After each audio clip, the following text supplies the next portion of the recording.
If you've ever loved someone so deeply that losing them felt like losing a part of yourself, then this story is for you. Before we begin, take a moment to subscribe, like this video, and share where you're watching from. Your support helps bring more heartfelt stories like this to life. Now let me tell you about the day one simple apology changed two broken lives forever. I never imagined my marriage would end with silence. Not shouting, not slammed doors, not even hatred. Just silence. The kind of silence that settles between two people after they've spent years saying things they couldn't take back. The kind that makes strangers out of people who once knew each other's dreams better than their own. My name is Daniel Carter. I'm 53 years old, and for 26 years I was married to the woman I believed I'd grow old beside. Her name was Emily. If you had met us during our first 10 years together, you would have sworn we were one of those couples who would never separate. We weren't perfect. We argued about money. We disagreed over how to raise our son. We worked too many hours. Sometimes we forgot birthdays or anniversaries. But underneath everything was friendship. Or, at least there used to be. We met at a small neighborhood bookstore in Columbus, Ohio. I had walked in looking for a history book. Emily was standing on a ladder trying to reach a novel from the top shelf. The ladder slipped. I caught it before she fell. She laughed. I apologized even though it wasn't my fault. She smiled and said, "Looks like you just saved me from the most embarrassing day of my life." That smile stayed with me for weeks. 3 months later, we had our first date. 2 years after that, we were married. Life wasn't easy, but it was ours. I worked as an electrical contractor. Emily taught 5th grade at a local elementary school. Neither of us made a fortune, but we built a comfortable life through patience, hard work, and sacrifice. When our son Noah was born, everything seemed complete. I remember holding him in the hospital and promising that I would always protect our family. I meant every word. The problem was that life doesn't usually break promises all at once. It chips away at them, one disappointment at a time, one stressful day after another, one misunderstanding that never gets resolved. My business began growing faster than I expected. At first, Emily celebrated every success. She bragged about me to her friends. She told everyone how proud she was. Then, the late night started. Weekend projects, emergency calls, out-of-town jobs. I convinced myself I was doing it for my family, providing, building security, making sure Noah could attend college without debt. But every extra hour I worked became one less hour at home. Emily stopped waiting up for me. Dinner became leftovers in the refrigerator. Conversations became short. Our laughter slowly disappeared.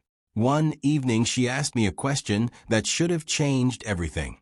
"Daniel, when was the last time we actually sat together without either of us looking at a clock?"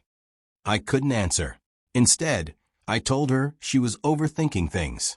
I said work would slow down soon. It didn't. Years passed. Noah left for college.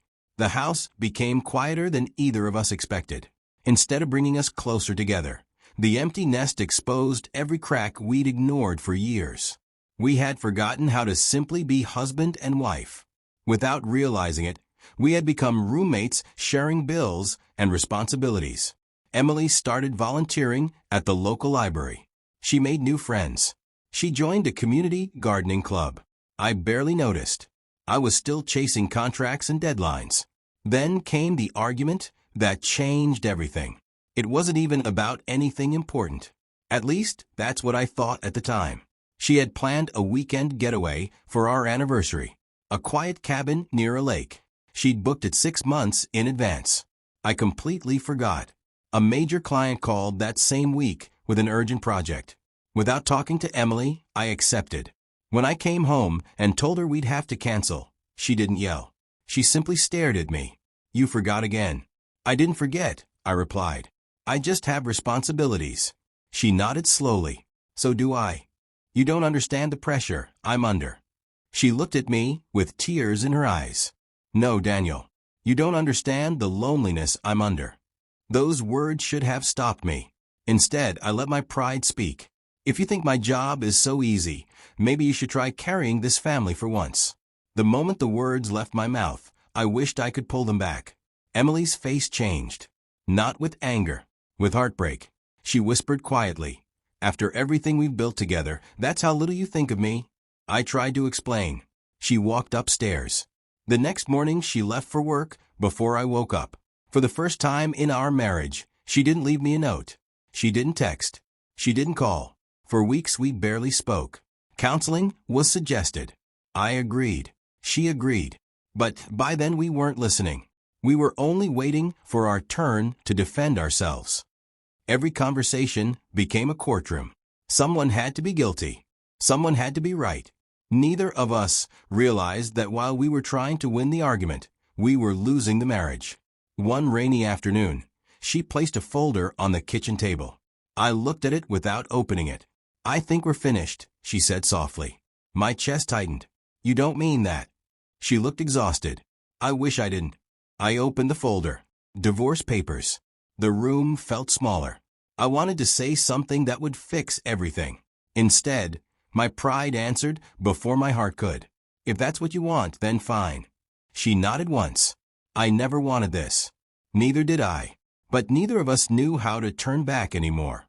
3 months later, we stood before a judge. 26 years together ended in less than 20 minutes. When we walked out of the courthouse, Emily paused beside her car. For a brief second, I thought she might say something. Instead, she quietly whispered, "Goodbye, Daniel." Then she drove away. I watched until her car disappeared around the corner. I told myself I was relieved. I told my friends I was moving on. I buried myself in work. But every evening, I came home to a house that echoed with memories. Her favorite coffee mug was gone. The pictures had been divided. Half the bookshelves were empty. Even the silence sounded different. That's when I began to realize something painful. Our marriage hadn't ended because we stopped loving each other. It had ended because we stopped showing each other that love in the ways that mattered. And by the time we understood that, we believed it was already too late. The first year after the divorce was the longest year of my life. People have a strange way of talking to divorced men in their 50s. Some assume you're celebrating your freedom. Others act like you failed some invisible test. Very few ask the question that really matters. How are you really? If anyone had asked me that honestly, I would have admitted that I wasn't living. I was surviving. Every morning, I woke up at 5:30 out of habit, even though no one was there to complain about my alarm clock. I still made 2 cups of coffee before realizing only one was needed. I still reached for my phone around lunchtime, thinking about calling Emily to ask how her day was going. Then I'd remember. We weren't husband and wife anymore. Eventually, I stopped reaching for the phone. Not because it hurt less. Because I had trained myself to expect the silence. Noah visited whenever he could. He never blamed either of us. At least not out loud. But children, no matter how old they become, carry the weight of their parents' heartbreak. One Saturday afternoon, he came over to help me organize the garage. Halfway through sorting old boxes, he picked up a faded family photo. It had been taken during a camping trip when he was 12. Emily was laughing because I had burned breakfast over the campfire. I was pretending to be offended while Noah held up a burnt pancake like it was a trophy. We looked genuinely happy. Noah stared at the picture for a long moment before speaking. "I miss this." "So do I admitted. He looked at me carefully. "Have you ever thought about talking to Mom?" I sighed. "I don't think she'd want that." "You don't know unless you ask. I think some doors stay closed for a reason." He gently placed the photograph back into the box. "Dad, sometimes doors stay closed because both people are waiting for the other one to knock." His words stayed with me long after he left. Weeks passed. Winter arrived. The holidays were the hardest. For 26 years, Emily had been the heart of every Christmas. She wrapped gifts with perfect corners. She baked enough cookies for the entire neighborhood. She insisted on decorating the tree while old holiday songs played through the house. That year, I didn't even put the tree up. The empty living room felt honest. A few days before Christmas, Noah invited both of us to dinner. He didn't tell either of us the other would be there. When I walked into his house and saw Emily standing in the kitchen, time seemed to stop. She looked different. Not older, just quieter. There were faint lines around her eyes that hadn't been there before. She turned and saw me. For a brief second, I recognized the same nervous smile she'd worn the day we met in that bookstore. Then it disappeared. "Hi, Daniel." "Hi, Emily." Neither of us knew what else to say. Dinner was polite, careful, safe. We talked about Noah's job, his new apartment, the weather, anything except the 26 years that had shaped all of us. When it was time to leave, I helped carry empty dishes into the kitchen. For a moment, we stood alone. Without thinking, I said, "The turkey was good." Emily smiled faintly. "I still used your mother's seasoning recipe." I laughed. A real laugh. "So you finally admitted she made it better than yours?" She rolled her eyes. "Don't push your luck." For 3 seconds, we weren't divorced. We were simply Daniel and Emily again. Then someone called from the living room. The moment disappeared. On the drive home, I realized something unexpected. Seeing her hadn't reopened an old wound. It had reminded me that beneath all the pain, there was still respect, still kindness, still something neither of us had completely destroyed. Months later, I ran into an old friend named Michael. We had worked together years earlier. Over coffee, he asked how life was treating me. I shrugged. "It goes on." He studied me for a moment. "No." "What do you mean?" "You're existing. That's different." He leaned back in his chair. "My wife and I nearly divorced 15 years ago." I looked up. "You never told me." I was too ashamed. "What changed?" He smiled. "I stopped trying to prove I was right." I frowned. "That's it." "It sounds simple, doesn't it?" He stirred his coffee. "The hardest sentence I ever said was, 'I was wrong.'" I looked away. He continued. "Pride is expensive, Daniel. It charges interest every single day." That sentence followed me home. That night I couldn't sleep. Instead, I opened an old storage box filled with photographs. There was Emily holding newborn Noah. Emily asleep on the couch after grading papers late into the night. Emily dancing barefoot in the kitchen because our favorite song came on the radio. Then I found a handwritten letter. She had given it to me on our 20th anniversary. I had forgotten it existed. The paper had yellowed with time. Her handwriting was as neat as ever. Part of it read, "Thank you for being the man who makes ordinary days feel meaningful. Life will change us, but I hope we never stop choosing each other, even when we're older, grayer, and more stubborn than we are today." I read those words 3 times, then 4. By the 5th time, I wasn't reading anymore.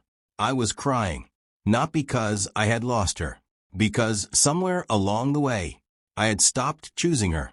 The next morning, I did something I should have done years earlier. I found a therapist. During my first session, I expected to spend an hour explaining everything Emily had done wrong. Instead, the therapist asked one question. If Emily were sitting in this chair, what would she say hurt her the most? I answered immediately. She'd say I wasn't present. What else? I made work my priority. What else? I stopped listening. The room became painfully quiet. What else? This time, I couldn't answer. Because the truth had already become clear.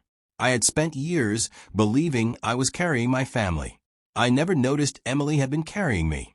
She had protected our home while I chased promotions. She had remembered birthdays, doctor's appointments, school events, family gatherings, and countless little things that kept our lives together. I had thanked her less and expected more. Not because I was cruel, because I had become comfortable. Comfort had quietly turned into neglect, and neglect had slowly become distance. For the first time since the divorce, I stopped asking myself why my marriage had ended. Instead, I began asking a better question. Who did I become? And who did I need to become if I ever wanted to make peace with the past? I still didn't believe Emily and I would ever find our way back to each other. But deep inside, something had changed. For the first time in years, I wasn't preparing another defense. I was preparing an apology. And I had no idea that one unexpected phone call would soon give me the chance to say the words that had remained trapped in my heart for far too long. The phone call came on a quiet Tuesday afternoon. I had just finished inspecting a job site when my phone buzzed. It was Noah. He rarely called during work hours. "Dad." His voice sounded uneasy. "Everything okay?" "It's Mom." My heart skipped. "What happened?" "Don't panic. She's all right, but she slipped while helping at the community garden. She fractured her wrist. I'll head to the hospital." There was a brief pause. "Dad." "Yes. I don't know if she'll want visitors." "I understand. But I think she'd be happy if you came." 20 minutes later, I was sitting in my truck outside the hospital, staring at the entrance. I don't know why I was nervous. I'd walked into construction meetings with millions of dollars on the line without shaking. But walking through those hospital doors felt harder than anything I'd ever done. Finally, I took a deep breath and went inside. Emily was sitting by the window with her arm in a cast when I reached her room. She looked up. For a second, surprise crossed her face. Then she smiled. A small one. "Hi, Daniel." "Hi." I held up a paper bag. "I remembered you always hated hospital coffee." She laughed softly. "So you brought the good stuff?" "And one blueberry muffin." "You still remember." "I remember more than you think." The room felt quiet. Not uncomfortable. Just unfamiliar. We talked for nearly an hour. Nothing dramatic. She told me how she'd become one of the volunteers who maintained the town's community garden. I told her I'd finally hired enough people that I wasn't working every weekend. She looked genuinely pleased. "I'm glad." "So am I." As I stood to leave, she thanked me for coming. Then she said something I didn't expect. It meant a lot. Those 4 words stayed with me all week. Over the next month, I checked on her a few times. Sometimes with a short phone call. Sometimes by dropping off groceries when Noah couldn't make it. We never crossed any boundaries. There were no grand declarations. No awkward attempts to rewrite history. Just 2 people learning how to be kind to each other again. One Saturday morning, she invited me to the community garden. "I can't do much with one hand," she joked. "I could use the extra help." I almost said no. Not because I didn't want to go. Because I was afraid of wanting too much. But I went anyway. The garden was beautiful. Rows of tomatoes. Bright flowers. Fresh herbs. Children laughing nearby, while volunteers worked together. Emily introduced me to everyone as an old friend. Not her ex-husband. Not her former spouse. Just an old friend. For some reason, that hurt less than any title could have. We spent the morning pulling weeds and planting new flowers. At one point, she laughed because I couldn't tell the difference between 2 kinds of herbs. "You've always been hopeless with plants." "I build buildings." "You nearly watered a basket of gardening tools." They looked thirsty. She laughed so hard she had to wipe tears from her eyes. Hearing that laugh again felt like sunlight after a long winter. As we packed up to leave, rain began falling. Not a heavy storm. Just a gentle summer shower. We stood beneath the small shelter near the entrance, watching the rain. Neither of us spoke. Finally, Emily broke the silence. "I used to pray for days like this." I looked at her. "What do you mean?" "Quiet days." She stared out at the rain. "When we were married, I kept hoping we'd slow down enough to simply sit together." My chest tightened. "I know. I don't think either of us was a bad person." We weren't. We were just tired. And stubborn. She smiled. "Very stubborn." I nodded. "Especially me." She looked surprised. That was the moment I realized I couldn't keep postponing the words I'd carried for so long. I turned toward her. "Emily." She met my eyes. "I'm sorry." She didn't interrupt. I continued. "I'm not apologizing because I'm lonely. I'm apologizing because I was wrong. I spent years convincing myself that providing for our family was enough. It wasn't. I should have listened when you told me you felt alone. I should have protected our marriage with the same energy I gave my career. I should have thanked you more. I should have been there." My voice shook. "I can't change any of it. I can't give you back the years I wasted. But I needed you to know that I finally understand." "I understand now." Tears filled her eyes. For several seconds, she couldn't speak. Finally, she whispered, "Do you know what hurt me the most after the divorce? I slowly shook my head. I kept waiting for you to say that. The words hit me like a wave. I thought you hated me. Emily shook her head. I never hated you. I was heartbroken. I kept hoping you'd fight for us. I kept hoping you'd tell me we were worth saving. I was too proud. So was I. We both laughed through our tears. It wasn't a joyful laugh. It was the sound of two people finally laying down the weight they'd carried for years. The rain continued falling around us. Neither of us moved. Neither of us wanted to end the moment. For the first time since the divorce, we weren't talking about who had been right. We were talking about how we had both been hurting. And somehow, that made all the difference. Before we left, Emily looked at me with the same gentle expression I remembered from years ago. I forgive you, Daniel. I closed my eyes for a moment, not because the pain disappeared, but because forgiveness felt like finally taking a full breath after years of holding it in. As we walked toward our cars, I realized something extraordinary. Our reunion hadn't begun with flowers, or gifts, or promises. It had begun with two words that pride had delayed for far too long. I'm sorry. For the first time in years, I drove home with a feeling I couldn't quite explain. It wasn't excitement. It wasn't certainty. It was peace.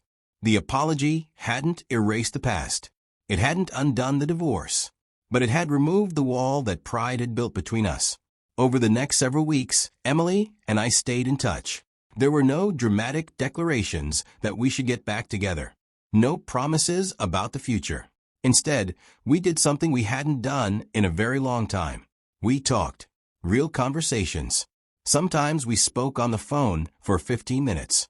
Sometimes for 2 hours. We talked about books we were reading. About Noah's work. About our neighbors. About the funny things that happened during our day.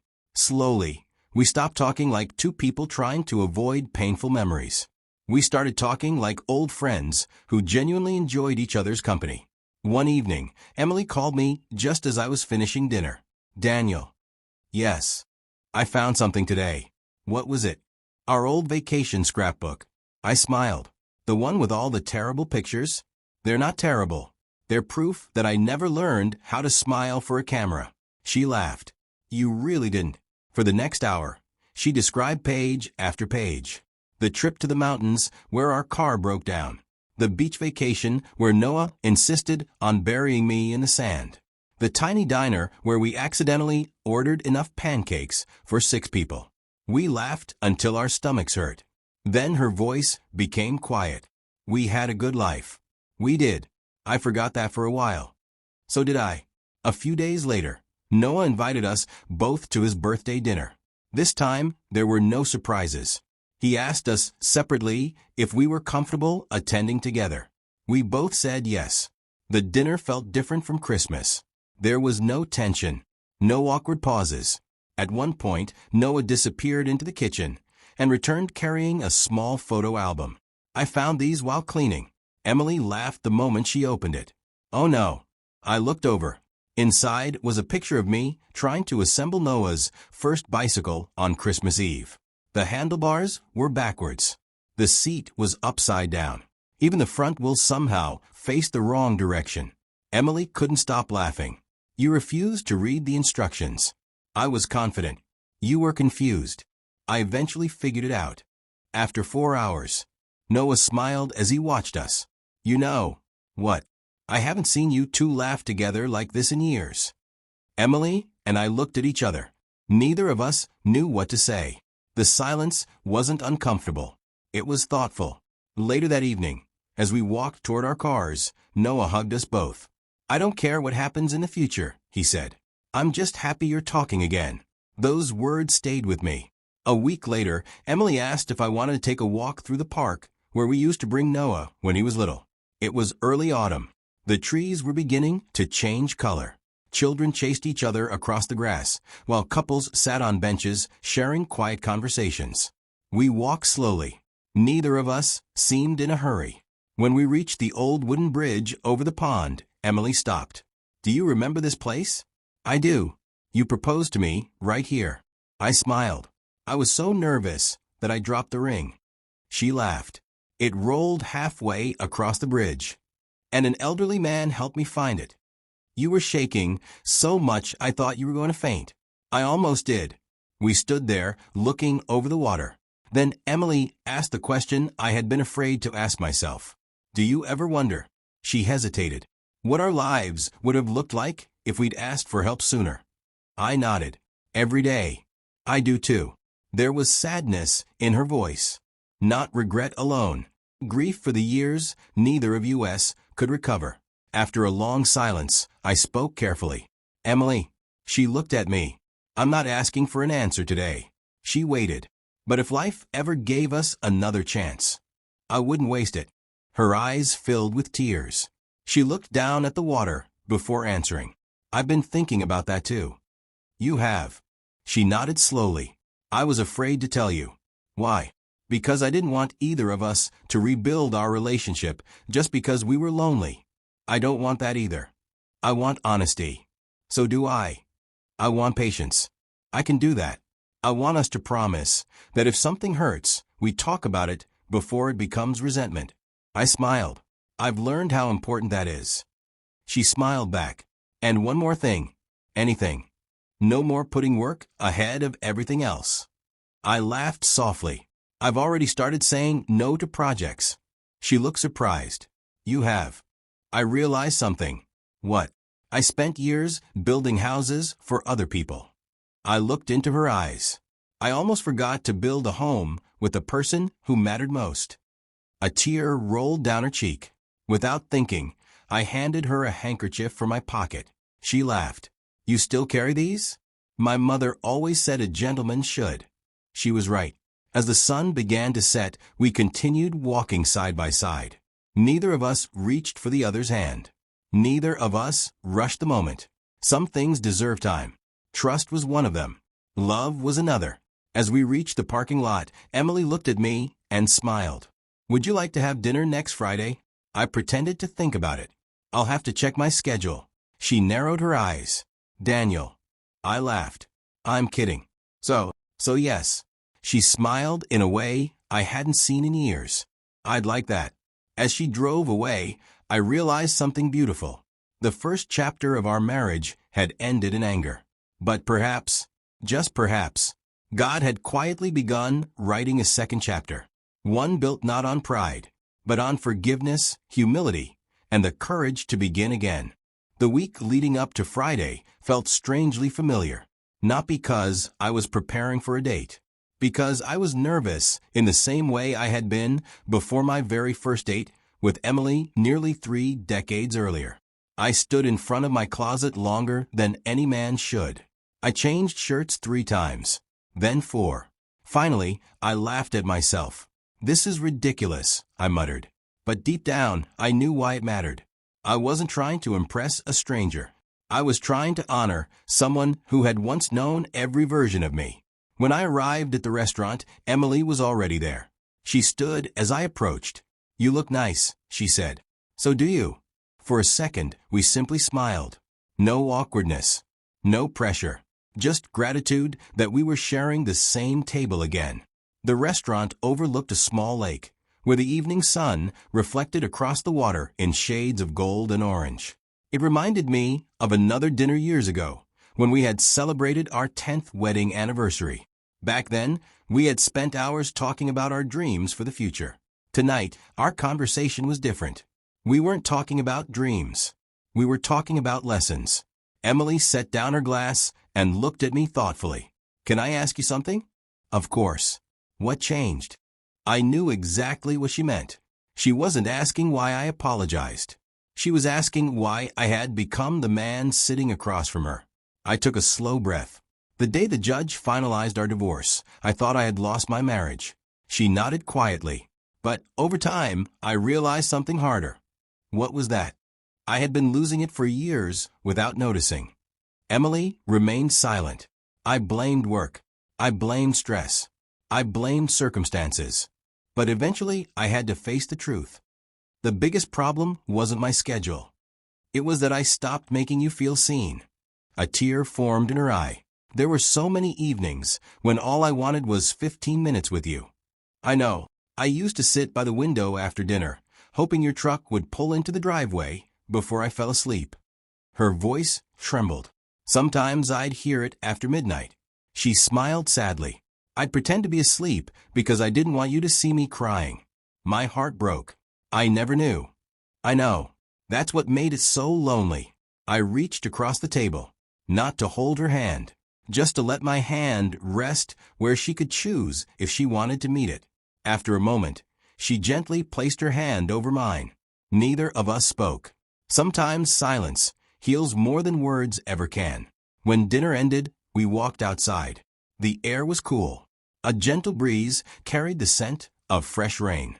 Emily looked toward the lake. "I've been afraid." "Of what?" "That if we try again, we'll become the people we used to be." I shook my head.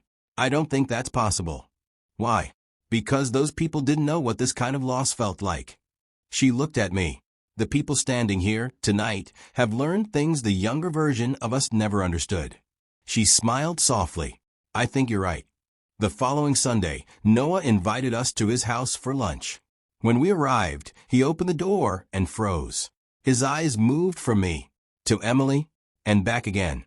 "You came together?" Emily smiled. "We did." He laughed so hard he nearly dropped the serving bowl he was carrying. "I've been praying for this day." Lunch was filled with laughter, the kind that comes naturally. Noah told embarrassing stories from his childhood. Emily reminded him about the time he tried to teach our dog how to climb a tree. I confessed that I had secretly helped him clean up the mess before Emily got home. "You what?" Emily exclaimed, pretending to be shocked. "So that's why neither of you admitted who broke my flower pots." Noah and I looked at each other. Then we both burst into laughter. For the first time in many years, it felt like we were a family again. Later that afternoon, Noah stepped onto the back porch with me. He folded his arms and looked out across the yard. "I haven't seen Mom smile like this in a long time." "Neither have I." He turned toward me. "Can I tell you something?" "Always." "When you two divorced." He paused. I stopped believing that lasting marriages were possible. His words hit me harder than he probably realized. I thought if my parents couldn't make it, what chance did anyone else have? I looked down. "I'm sorry, son." He smiled gently. "But watching the two of you now." He shrugged. "You've taught me something even more important." "What's that?" "That people can change. They can admit when they're wrong. They can forgive. And sometimes, they can find their way back." I couldn't speak. I simply hugged him. A long, quiet hug that said everything words couldn't. That evening, after I drove Emily home, we stood on her front porch. Neither of us seemed eager to say goodnight. Finally, she looked at me. "Daniel." "Yes." "I don't want to keep living in the past." "Neither do I. I don't want our story to be remembered only for the divorce." I smiled. "I'd rather it be remembered for what happened after." She nodded. "I think we've both earned a second chance." I reached into my jacket pocket and pulled out something small. She looked puzzled. It was the old bookstore receipt from the day we first met. I'd kept it all these years without realizing why. She stared at it before laughing through tears. "You still have this?" "I found it while cleaning." She held the faded receipt carefully, as though it were priceless. In a strange way, she whispered, "This feels like the beginning all over again." I smiled. "Maybe it is." For the first time since our divorce, Emily reached for my hand. And this time, neither of us let go. The weeks that followed were unlike anything I had expected. Emily and I had agreed to give our relationship another chance, but neither of us wanted to rush into calling it a marriage again. We had already learned the hard way that love alone wasn't enough. Trust had to be rebuilt one ordinary day at a time. So we started with something simple. Every Wednesday evening, we met for dinner. Every Saturday morning, we took a walk through the park or visited the community garden. And every Sunday, one of us called the other just to ask, "How was your week?" It sounded ordinary, but ordinary was exactly what we had been missing for years. One evening, while we were having dinner at Emily's house, she accidentally burned the garlic bread. She looked at the blackened loaf and groaned. "I can't believe I did that." I laughed. "You remember the first meal you ever cooked for me?" She smiled. "The spaghetti?" The spaghetti. I forgot to add salt. And I told you it was the best meal I'd ever eaten. She laughed. You lied. I did. Why? Because I wasn't falling in love with your cooking.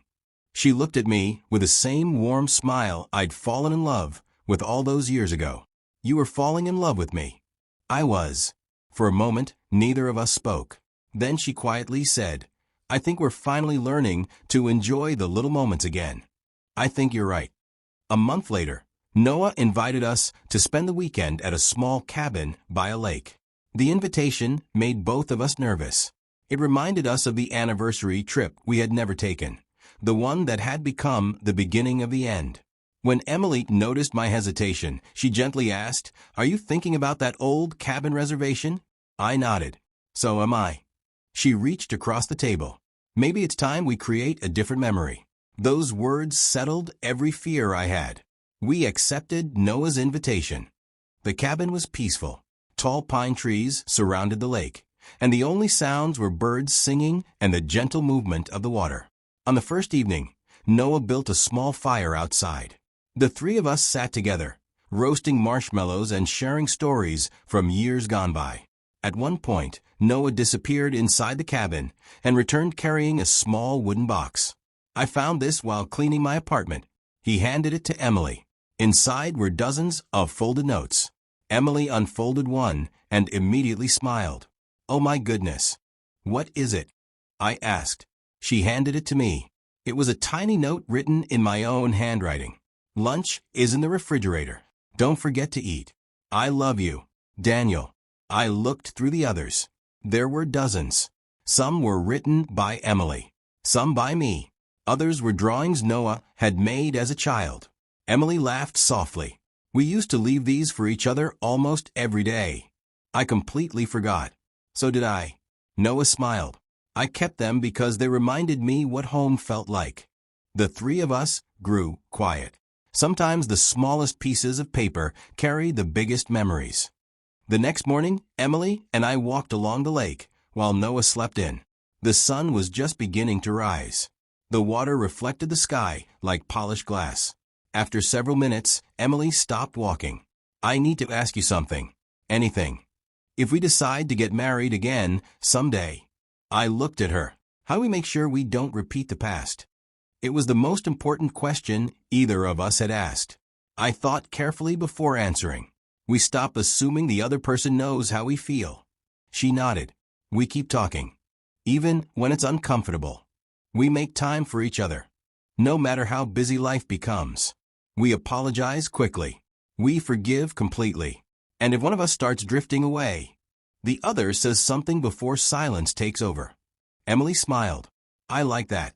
So do I. When we returned home from the weekend, life settled into a comfortable rhythm. But not everyone understood. One afternoon, my younger brother Mark stopped by my office. I heard you've been spending time with Emily again. I have. He leaned against the doorway. After everything that happened, I looked at him calmly. What exactly happened? You got divorced. Yes. So why go backward? I smiled. Because sometimes moving forward means returning to what mattered most. He frowned. People don't change. They can. You really believe that? I don't just believe it. I've lived it. He studied me for a long moment. You seem different. I am. What changed you? Losing the person I loved. Mark didn't say another word. Before leaving, he placed a hand on my shoulder. I hope this works. So do I. A few days later, Emily invited me to attend her school's retirement celebration. Many of her fellow teachers remembered me. Several came over to say hello. One retired principal smiled warmly. It's wonderful seeing you two together again. Emily and I exchanged surprised looks. After the event, she asked the principal, How did you know? The older woman smiled knowingly. Because the way you look at each other now is different. Different how? When people are young, they look at each other with excitement. She paused. But after they've nearly lost each other, they look at each other with gratitude. Neither of us forgot those words. That evening, as I drove Emily home, she reached over and gently squeezed my hand. I don't think I ever appreciated gratitude enough. I didn't either. She smiled through the windshield. Now I do. So do I. As we pulled into her driveway, neither of us realized that life was about to test us one more time. Not with betrayal, not with anger, but with something much more ordinary. A misunderstanding. Years earlier, that misunderstanding would have grown into silence. This time, it would reveal just how much we had both changed. The misunderstanding began on an ordinary Thursday.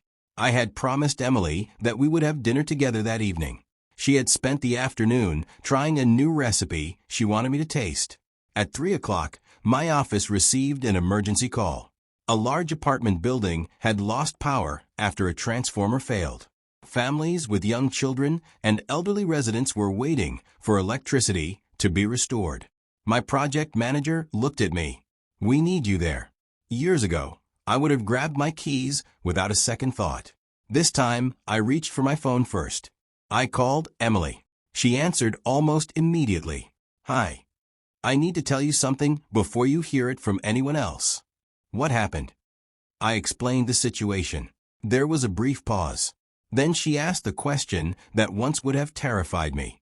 Are you choosing work over us again? I answered honestly. No. I'm choosing to keep a promise. She sounded confused. What do you mean? I promised those families I'd help restore their power. And I also promised I'd never leave you wondering where you stood. So I'm calling before I leave. I wanted you to hear my voice instead of an empty chair at the dinner table. The silence that followed felt very different from the silence we used to have. Finally, Emily smiled. I'll save dinner. I'll be there as soon as I can. And Daniel. Yes. Thank you for calling. Those 4 words meant more than she realized. The repair took nearly 6 hours. By the time I arrived at Emily's house, it was almost 10 o'clock. I expected cold food. Instead, the dining table was still set for 2. Candles burned softly. The meal had been kept warm in the oven. Emily opened the door with a tired smile. I was beginning to think you'd stop for fast food. I wouldn't miss this. She laughed. You remembered. I remember what's important now. During dinner, she asked me about the families whose power had been restored. I told her about an elderly couple who hugged one of my technicians after the lights came back on. Emily smiled. I'm proud of you. Those words warmed my heart. Not because she praised my work, because she understood that my work was no longer competing with our relationship. It had finally found its proper place. A few weeks later, Noah invited us to attend a neighborhood charity event. The evening was filled with music, local vendors, and families enjoying the cool autumn air. As we walked together, an older gentleman approached us. Daniel. I looked closely before recognizing him. It was Mr. Harrison, our former marriage counselor. He smiled warmly. It's good to see you. It's been a long time. He looked at Emily, then back at me. I have to admit, I didn't expect this. Emily smiled. Neither did we. Mr. Harrison chuckled. Sometimes life surprises us. He hesitated before asking gently. May I ask what changed? Emily looked at me. Then she answered.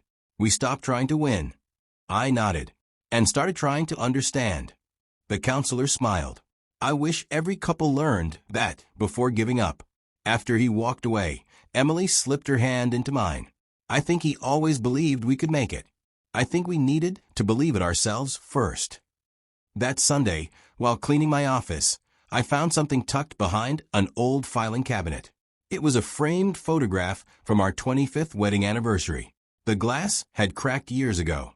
Dust covered the frame. I carried it to Emily's house that evening. When she saw it, tears filled her eyes. I thought this was lost. So did I. She carefully wiped away the dust. We looked so happy. I smiled. We were. But we were also tired. She nodded. I don't want us to become tired like that again. We won't. How can you be sure? Because now we know what ignoring each other costs. She reached up and touched the cracked glass. We should replace the frame. I smiled. No. She looked surprised. Why not? Leave the crack. She frowned. I don't understand.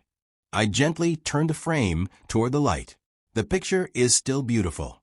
The crack reminds us that beautiful things can break and still be worth keeping. Emily quietly wiped away another tear. I think that's the most meaningful thing you've ever said. Winter arrived once again. Nearly 2 years had passed since our divorce. The pain had slowly been replaced by something stronger. Hope. On Christmas Eve, Noah invited us to his home. After dinner, he stood and raised his glass. I'd like to make a toast. Emily and I smiled. To my parents. He paused as emotion filled his voice. When I was younger, I believed strong people never cried. He looked at me. Then I watched my father admit he was wrong. He turned toward Emily, and I watched my mother choose forgiveness over bitterness. He smiled. You've taught me that real strength isn't pretending nothing hurts. It's having the courage to heal. The room became quiet. There wasn't a dry eye at the table. Later that evening, as snow began to fall outside, Emily and I stood on Noah's front porch. She looked up at the softly falling snowflakes. It feels different this year. It does. No sadness.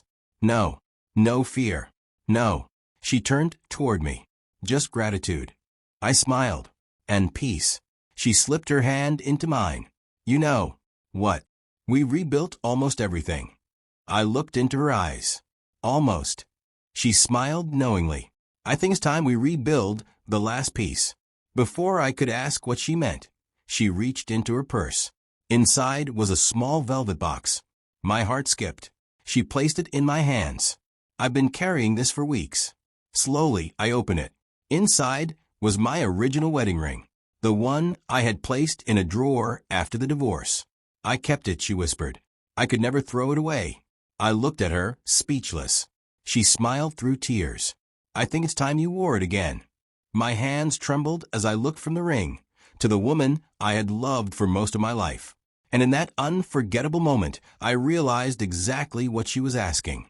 I looked down at the wedding ring resting in the velvet box. For a long moment, I couldn't speak. The porch was quiet except for the soft sound of snowflakes landing on the wooden railing. Emily stood in front of me with tears in her eyes, waiting patiently. Finally, I found my voice. Emily, she smiled gently. Yes. Are you asking me what I think you're asking? She nodded. I am. I laughed through my tears. I never thought I'd get the chance to hear this again. You almost didn't. She reached for my hand. I don't want to erase our past, Daniel. I don't either. Our story has chapters I'd rather forget. So would I. But those chapters taught us how precious the next ones could be. I looked at the ring again. This ring meant something different when I first gave it to you. What do you mean? When we were young, it represented hope. I smiled. Today, it represents understanding. It represents forgiveness. And it represents choosing each other every single day. Emily's eyes filled with tears. So, I took a deep breath. Yes. Her smile was brighter than any Christmas light. Yes. Yes. I would be honored to marry you again. She threw her arms around me. Neither of us cared that snow was covering our coats. Neither of us noticed the cold. After everything we had survived, this moment felt warmer than any summer afternoon. Just then, the front door opened. Noah stepped onto the porch carrying a tray of hot chocolate. He froze. His eyes moved from Emily's tearful smile to the ring in my hand. Then he quietly set the tray down. Does this mean? Emily nodded. It does. Noah covered his face with both hands before pulling us into the biggest hug we'd shared in years. I've been hoping for this. So have we, I whispered. Instead of planning a large wedding, Emily suggested something simple. I don't need hundreds of guests. Neither do I. I don't need a fancy ballroom. I don't either. I just want the people who never stop believing in us. That sounded perfect. 3 months later, on a beautiful spring afternoon, we stood in the small park where Noah had taken his first steps as a little boy. The same park where we had spent countless weekends as a family.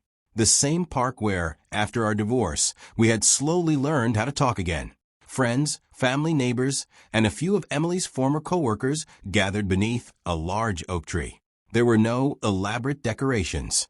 Fresh flowers lined the walkway. Birds sang from the branches overhead. The gentle breeze carried the scent of blooming flowers. It was perfect. As I waited, My heart pounded just as it had 20 years earlier. Then I saw her. Emily walked toward me, wearing a simple ivory dress. She wasn't trying to look like the young bride she once was. She looked exactly like the woman she had become. Strong, kind, wise, beautiful. Every step reminded me that love doesn't grow more valuable because it's new. Sometimes it becomes priceless because it survives. When she reached me, she smiled. "You look nervous." "I am." She laughed softly. "Good. I was afraid I was the only one." The officiant welcomed everyone before smiling at us. "You two have an unusual story." A few guests laughed. He continued, "Most weddings celebrate a beginning." He paused. "Today, we're celebrating a beginning built on experience. A beginning strengthened by humility. And a beginning made possible by forgiveness." Those words settled over everyone like a warm embrace. When it was time to exchange vows, I unfolded a single sheet of paper. I had written and rewritten it dozens of times. Then I realized the most meaningful words didn't need to be complicated. I looked into Emily's eyes. "Years ago, I promised to love you. I believed love alone would carry us through every season. I was wrong. I've learned that love must be protected. It must be expressed. It must be demonstrated in ordinary moments. I promise to listen before I speak. I promise to make time before work. I promise never to let silence replace honesty. I promise that if we ever disagree, I'll remember that our relationship is more important than my pride. And every single day, I promise to choose you." Emily wiped away tears before reading her own vows. "Daniel, I used to think forgiveness meant forgetting. I've learned it means choosing not to let yesterday steal tomorrow. I promise to speak the truth with kindness. I promise to tell you when I'm hurting instead of hiding it. I promise to celebrate your victories. I promise to walk beside you during your struggles. And every morning I wake up, I promise to remember that love is a decision we make together." By the time we finished, there wasn't a dry eye among the guests. The officiant smiled warmly. "By the love you've rebuilt, and by the promises you've made, I am honored to pronounce you husband and wife." The applause echoed through the park. When I kissed Emily, it wasn't the kiss of two young people imagining a perfect future. It was the kiss of two people who knew imperfect love could still become extraordinary when nurtured with honesty, patience, and grace.